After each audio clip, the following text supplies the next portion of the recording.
sedikit ya pengusaha itu ngajuin pinjaman di momen yang nggak tepat. Baru punya konsepnya nih, belum punya besarnya, terus udah ngajuin nih ke bank, padahal nggak tahu ini nanti jualnya kemana, dan akhirnya malah terlilit hutang gitu. Pertama orang-orang kan bingungnya modalnya dari mana sih? Pasti. Mesti orang yang dilihat tuh modal. Kalau usaha modalnya dapat dari mana, harus besar dan sebagainya. Ketakutan orang-orang anak muda kan seperti itu. Ya. Intinya sebelum mau minjam menurut saya tuh harus punya sistem dulu, ekosistemnya yang jelas. Oke lah kita punya usaha, tapi kan nggak semuanya itu bisa full untuk dapat kredit juga. Apa aja sih Pak sebetulnya dinilai oleh bank untuk orang ini? Oh yaudah nih boleh nih kita danai. Ya. Misalkan saya marketing nih, saya punya target, ada orang mau ngajuin, harusnya nggak layak nih Pak. Nggak apa-apa lah. Yang penting aku target ketutup. Itu marketing yang nakal ya. Sering mendapati kredit macet nggak sih Pak? Ada? Polanya apa sih Pak? Ada nggak sih Pak? Kayak ini orang pasti macet nih nanti kalau kredit. Ini pakai terawang juga ya. Iya.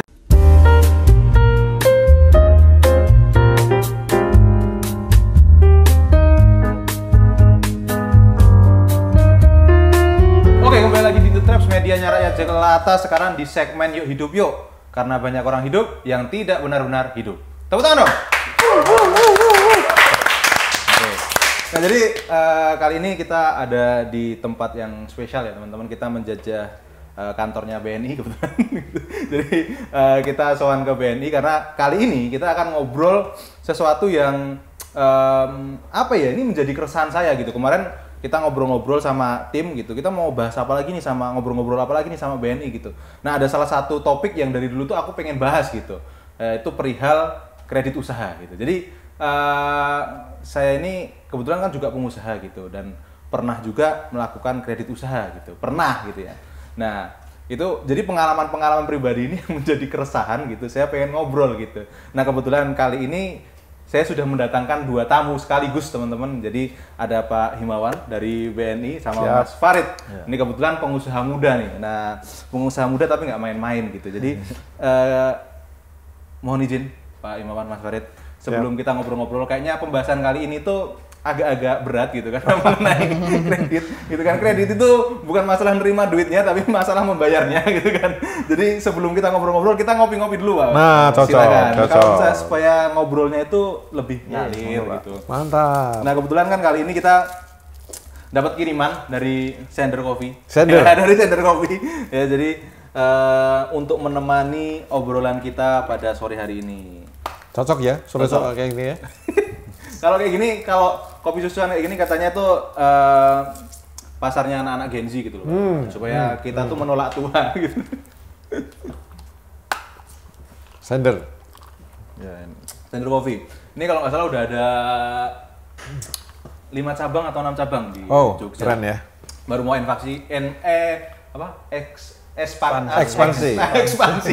ekspansi keluar gitu. Kira-kira kayak gitu. Nah, jadi seperti yang tadi saya spill di awal Pak Himawan, Mas Farid. Kali ini tuh saya ingin ngobrol perihal kredit. Utamanya adalah kredit usaha. Gitu. Karena kan teman-teman itu menurut saya banyak sekali teman-teman itu yang mengajukan kredit, teman-teman pengusaha nih mengajukan kredit itu di waktu yang nggak tepat.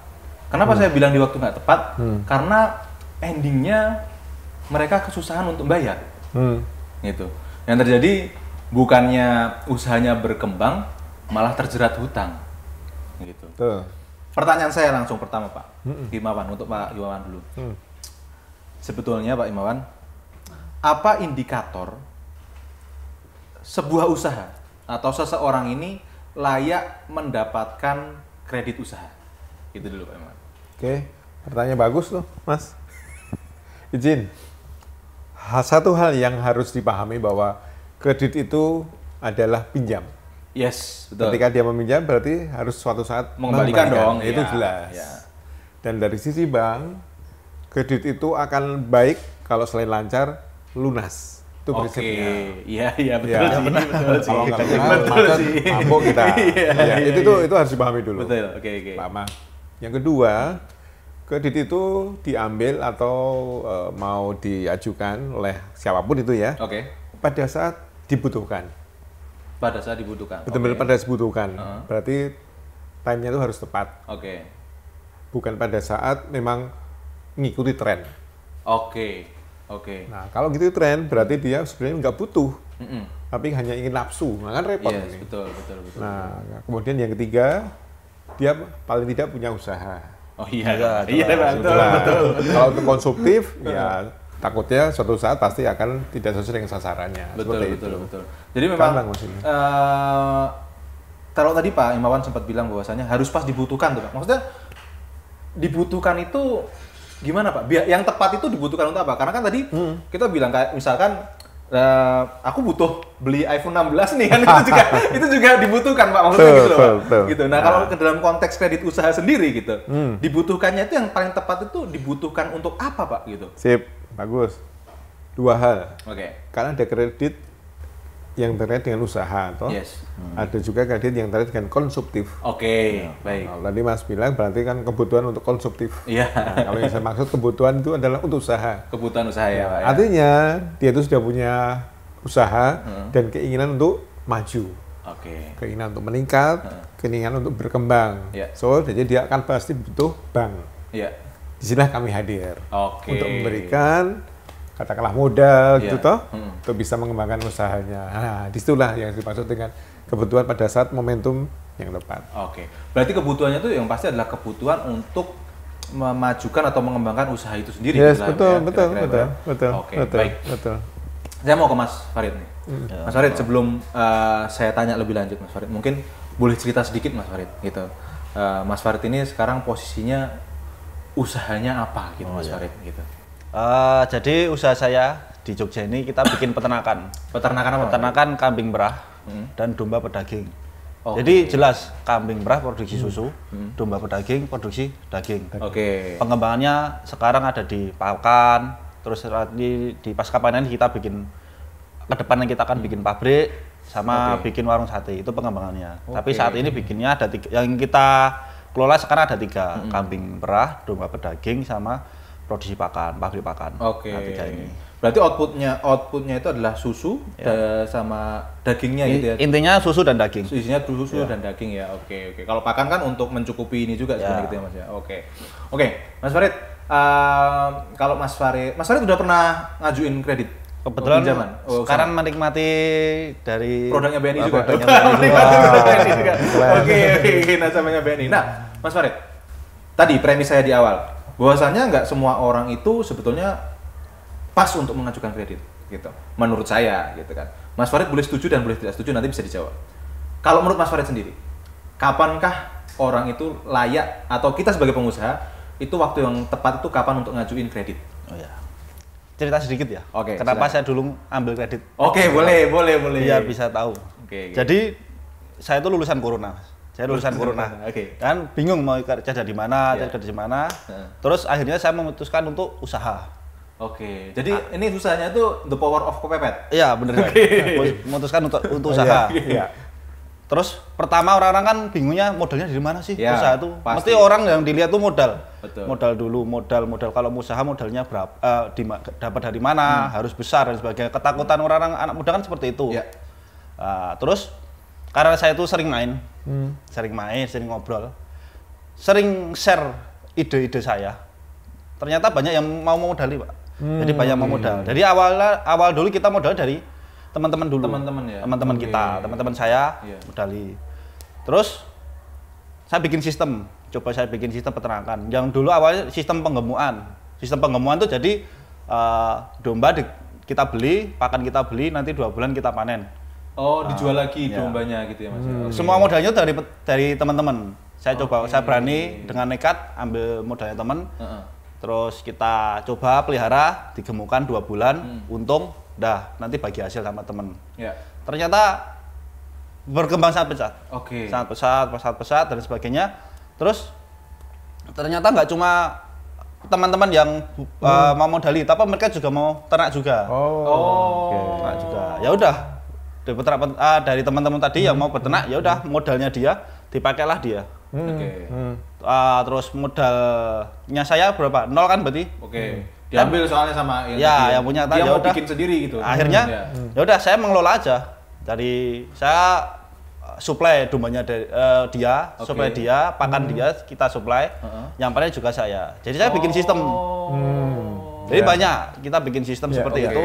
ya. Jadi sebenarnya saya tuh kalau tagline di peternakan saya tuh ngingu peternak, bukan ngingu ternak. Oh, minggu peternak. Ya, Oke. jadi menarik, sebenarnya saya tuh menarik. dulu pakai modal apa? Teman-teman itu udah bisa. Jadi nggak cuma nggak dari bank, tapi dari teman-teman. Karena saya pengen berkembang.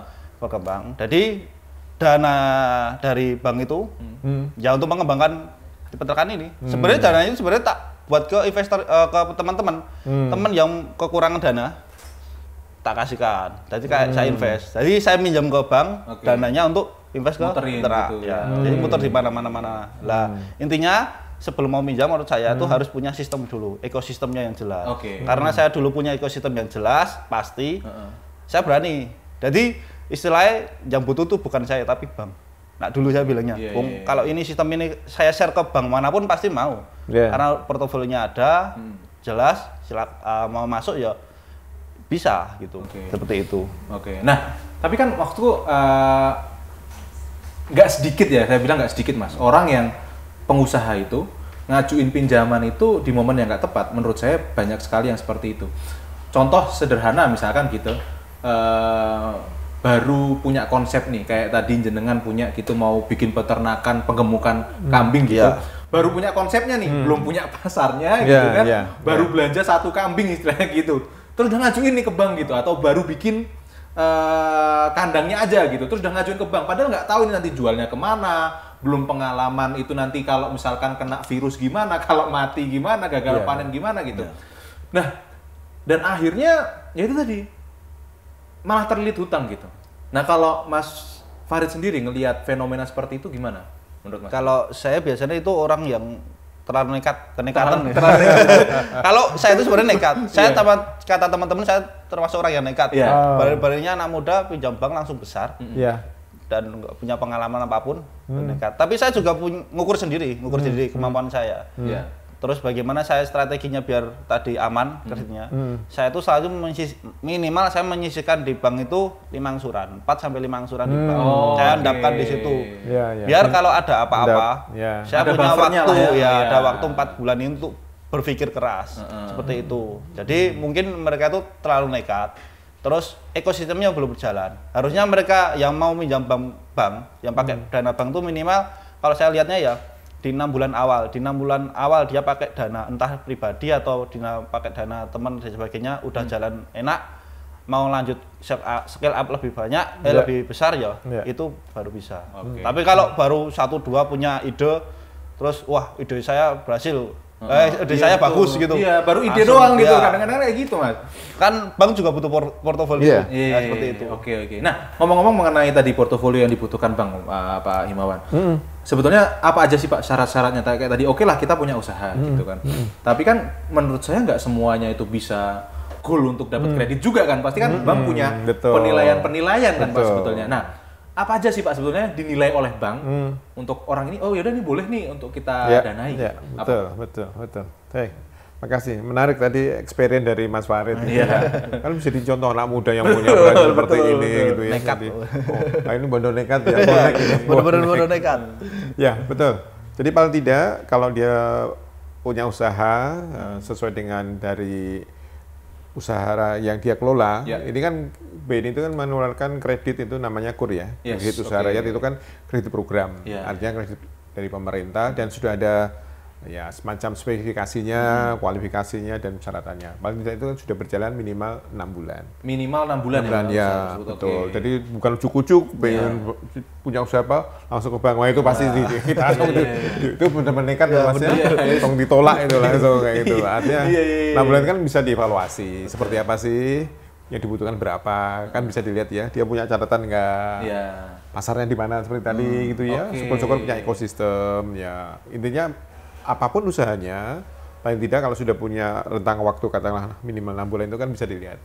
Oh kebutuhannya itu sekian ratus juta misalnya, maksimal kan KUR itu 500 ya. Kan bisa dilihat, Bapak itu nggak perlu 500, coba 100 dulu, 200 dulu, biar nggak terlalu besar, tapi yang penting kan jalan dulu usahanya. Mungkin suatu saat dia sudah berjalan baik, pasarnya tambah besar, kita top up, dan seterusnya. Jadi memang harus pelan-pelan. Tapi saya mau sedikit berpandangan sedikit skeptis nih Pak Himawan. Sering mendapati kredit macet nggak sih Pak? Ada. Biasanya orang-orang yang maksudnya kan Pak Imawan dengan pengalamannya udah cukup lama di perbankan juga nih Pak. Pasti kan juga cukup sering ketemu sama orang-orang yang kredit macet nih gitu kan. Polanya apa sih Pak sebetulnya kayak ada nggak sih Pak kayak ini orang pasti macet nanti kalau kredit gitu maksudnya gitu. Betul. Ada nggak sih Pak gitu? Ini menarik juga ini. Ini pakai terawang juga ya.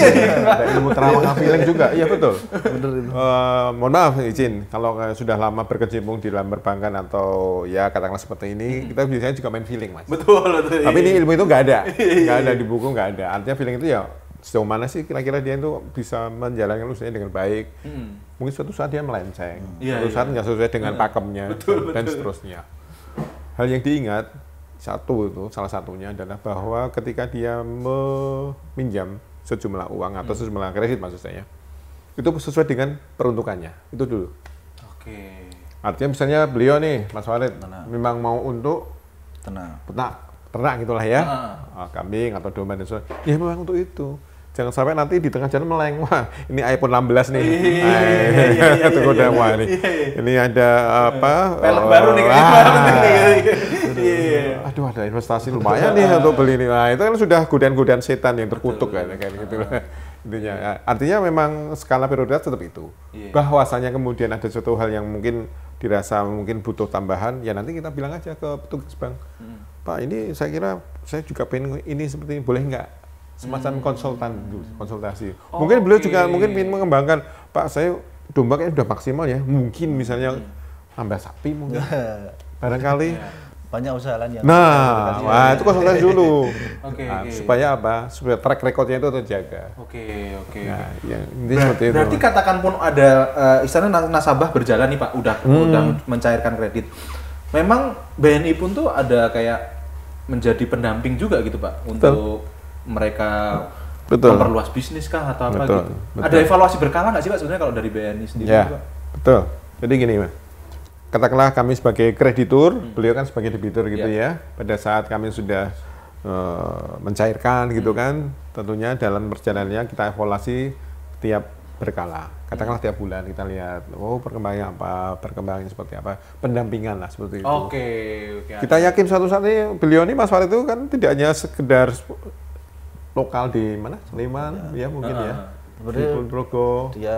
Mungkin pengen juga sampai ke daerah luar, memperluas ekspansi pasar. Pasti beliau akan butuh dengan kita pendampingan. Nah, itulah itu fungsinya kami untuk mendampingi.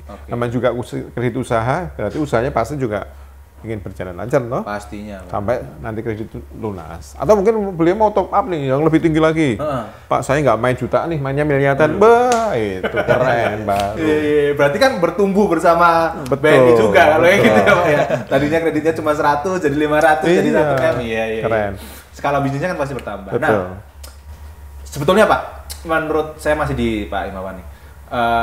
Menurut sepengalaman Bapak selama ini di perbankan, usia itu mempengaruhi ini nggak sih Pak, mempengaruhi kedewasaan debitur untuk mengelola uang-uang pinjaman ini nggak sih Pak sebetulnya Pak?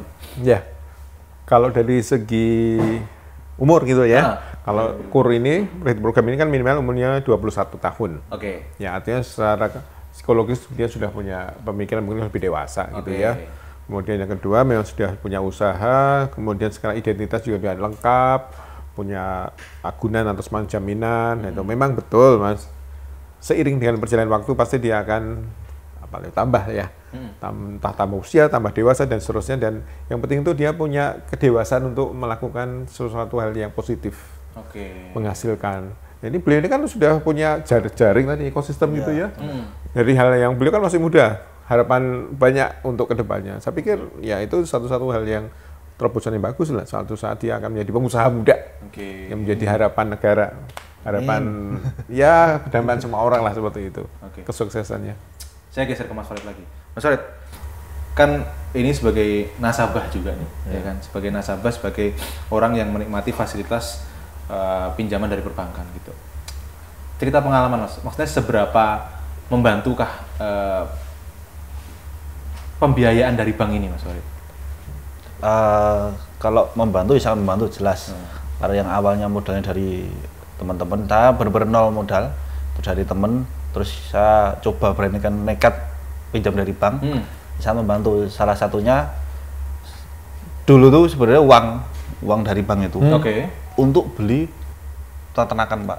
Jadi di peternakan di Sleman itu dijual. Ya udah tak beli untuk dana itu. Satu lah kandang gitu Mas maksudnya gitu. Ya, tapi kosong misalnya. Jadi kandang bangkrut gitu lah, peternakan bangkrut tak beli dengan dana itu. Tapi kan nggak mempengaruhi apapun, sistem kita udah ada dari modal-modal teman-teman udah ada dari situ. Jadi sangat mempengaruhi. Dari situ saya pasarnya lebih banyak. Saya bisa scale up banyak. Seperti yang pabrik pakan itu saya bisa kembangkan di 6 bulan terakhir ini baru bikin pabrik pakan. Seperti itu sangat bermanfaat. Jadi sangat bermanfaat menurut saya.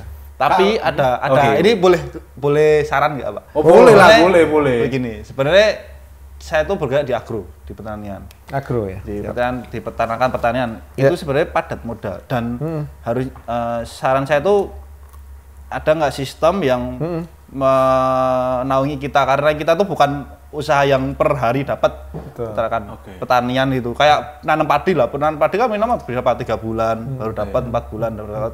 Kan kalau kita pakai dana perbankan agak susah ya, yang harus per bulan kita harus bayar dan sebagainya. Untuk skala petani kecil mungkin mikirnya agak susah. Nah itu saran saya, ada nggak sih yang menaungi untuk petani-petani seperti itu atau bisa dibikinkan itu sebenarnya? Langsung bisa dijawab nih sama Pak. Itu sangat mendukung untuk peternakan pertanian. Pak Isman, maksudnya berarti kan gini tuh Mas, intinya adalah bisa nggak sih sebetulnya nyicilnya itu nggak tiap bulan gitu maksudnya gitu?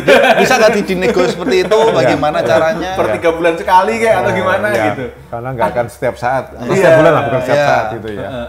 Ada nggak Pak? Oke. Ini kembali ke basic lah. Artinya suatu modal atau suatu usaha itu kan berbeda-beda ragamnya ya. Skemnya juga berbeda. Yang model contoh seperti Mas Fadil tadi, kalau di istilah kami itu yarnen. Bayar pas panen. Oh, bayar pas panen. Istilahnya katanya apa ya, bayar pas panen jebule. Bayar pas panen. Siklusnya sama yang dimaksud toh. Artinya pada saat katakanlah musim padi atau jagung ataupun namanya tebu, nggak mungkin kan setiap bulan ya. Iya Pak, betul. Pada saat tertentu dia pinjam, tapi dengan skala tertentu, bukan skala, waktu tertentu dia harus membayar. Betul. Siklusnya itulah namanya yarnen. Entah dilunas langsung clean up atau mungkin mencicil dan seterusnya. Nah ini yang saya bilang tadi skemnya berbeda seperti itu. Itu panen itu kan rata-rata untuk hortikultura ya, atau semacam padi dan beragamnya lah. Kalau hewan bukan panen kali ya, kalau hewan ya. Saya bikin sistemnya juga panen. Oh panen juga ya istilahnya. Per 2,5 bulan. Oh per 2,5 bulannya. Selama ini yang kami garap memang lebih ke tanaman-tanaman seperti itu. Ya banyak kok. Pak kami nanti kopi misalnya. Suatu saat dia akan panen setelah sekian bulan, tebu sekian bulan, mungkin padi dan seterusnya. Jadi siklusnya itu sudah pasti gitu ya. Berarti program itu memang ada ya? Ada. Itu mungkin saya belum tahu. Ada. Tapi sebetulnya dulu saya pernah bikin tambak udang, Mas. Ya, tambak udang Faname waktu itu. Faname ya. Itu juga menggunakan sistem itu, tapi udah lama. Waktu Faname masih bagus. Sekarang kan udah agak kurang ya gitu. Dulu waktu Faname masih bagus, kalau nggak salah saya per 3 bulan juga Pak. Ya. Gitu. Ya, pembayaran kalau udang kan 90 hari. Iya. Ya kan 90 hari panen sekian ton, nanti dibersihkan sekian minggu dulu dibersihkan, diisi lagi gitu. Ada Mas itu Mas, sistemnya Mas. Nanti bisa dibantu sama teman-teman BNI kayaknya. Saya malah bikin sistem sendiri. Malah teman yang modali saya. Jadi mereka pinjamkan ke saya, kita bisa sistem 2 per 2,5 bulan gitu ada. Oh bisa. Gitu ada. Nah, kalau bank masuk kan gampang. Makanya seperti itu. Saya punya ekosistem. Jadi bank yang butuh kita bisa masuk silahkan. Iya. Nah itu cocok, misal itu ada program dan sebagainya, dan cocok bisa masuk aja ke sistem kita, nanti petani-petani kita yang dapat keuntungan dari bank. Kita sebagai top covernya, saya sebagai ya.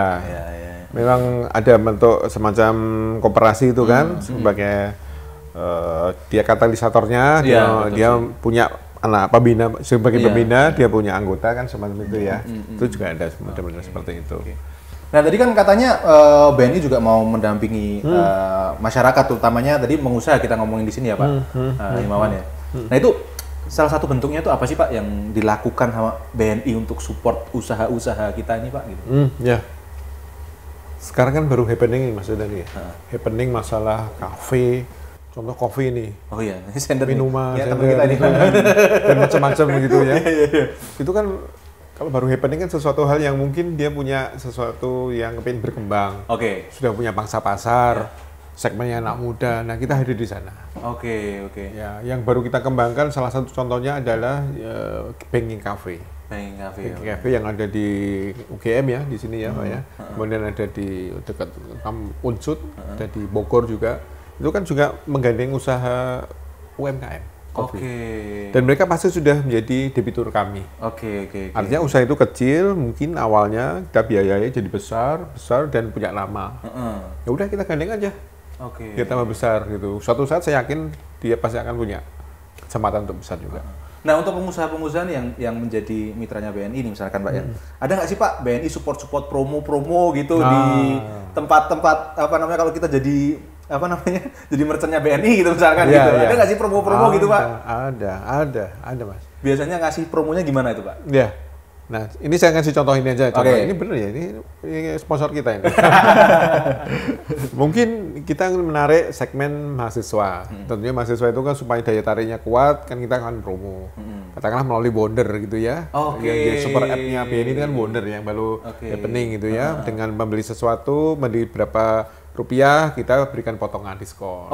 Jadi ada promo-promo misalkan dari Bondernya. Pakai QRIS dari Wonder, super apps BNI. Dapat potongan katakan 10.000, yang harganya 25 atau 30.000 dapat potongan 10.000. Oke. Keren kan? Oke. Berarti harusnya kita jadi mitranya BNI.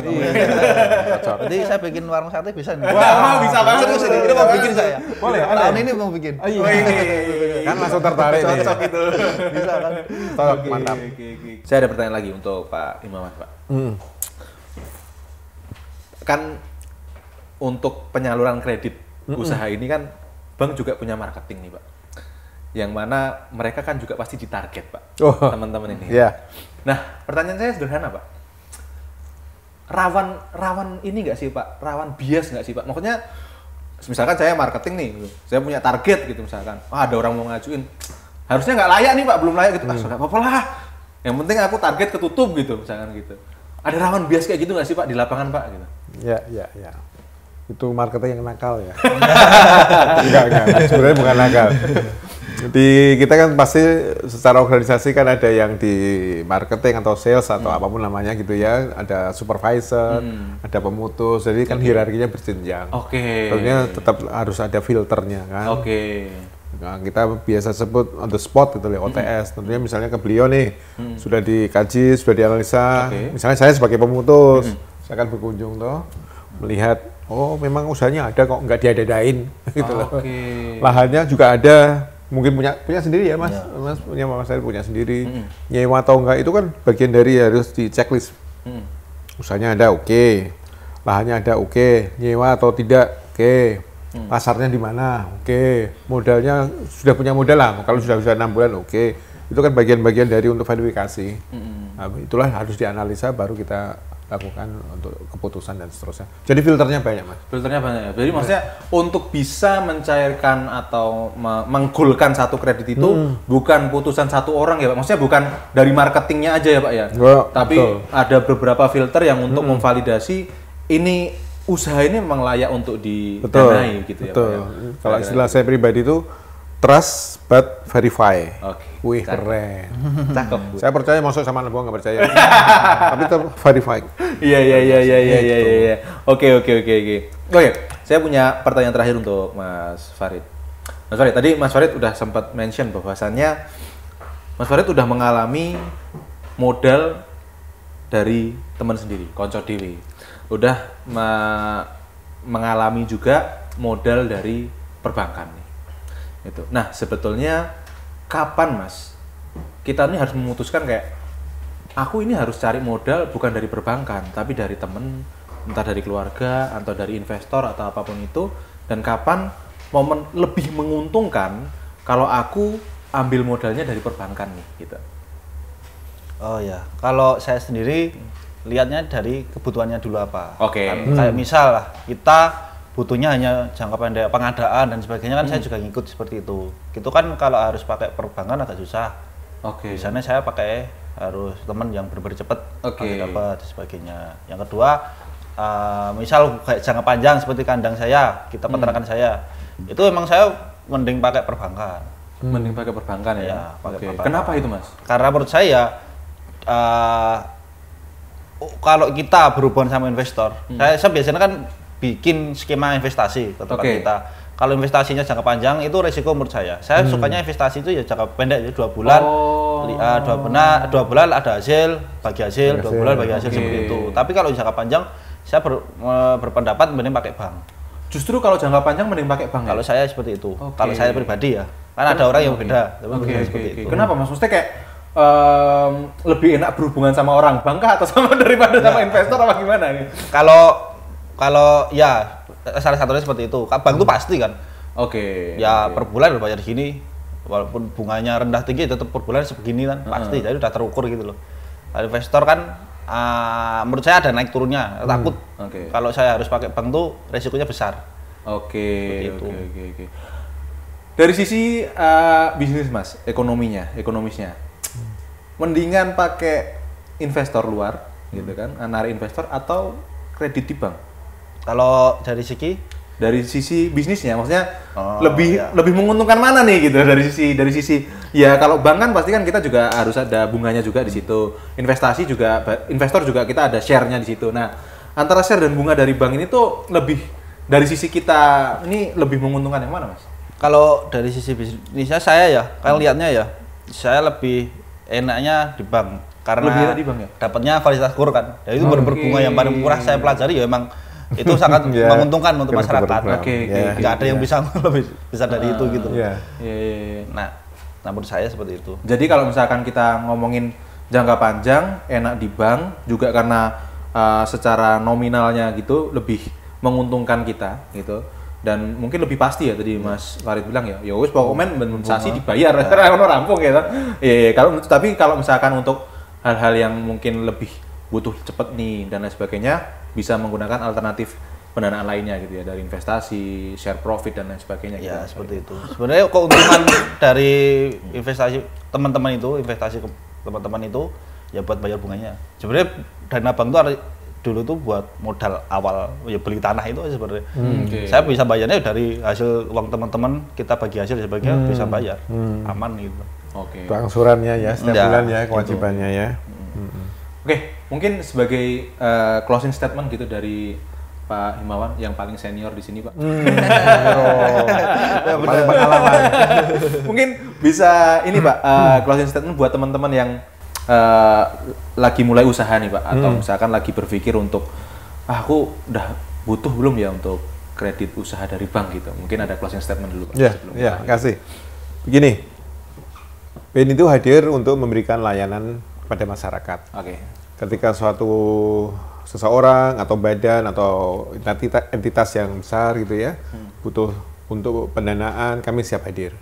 Ketika itu ingin berkembang usaha itu, kami siap mendampingi. Ketika usaha, katakanlah contoh yang real tuh Pak Farid, ingin diversifikasi usaha atau ingin mengembangkan, kita siap untuk mensupport apapun itu. Tentunya kita sudah punya data-datanya sebelumnya, kita analisa, kita olah, dan kalau itu layak ya sudah kita jalan, go ahead gitu. Dan kita siap mendampingi. Berarti memang BNI ini hadir untuk masyarakat juga lah ya Pak. Untuk bisa berkembang bersama. Siap. Nah ini salah satu success story-nya. Anak muda berkembang. Saya mau lihat sampai semada perkembangannya. Tadi kalau nggak salah di belakang udah ngobrol-ngobrol mau top up gitu. Cocok. Kayaknya itu dulu untuk episode kali ini. Terima kasih Pak Himawan, terima kasih Mas Farid. Matur nuwun, sukses selalu. Jangan lupa teman-teman semuanya like, subscribe, and comment ya. Jangan lupa, dan kita sampai ketemu lagi di episode selanjutnya. Bye-bye.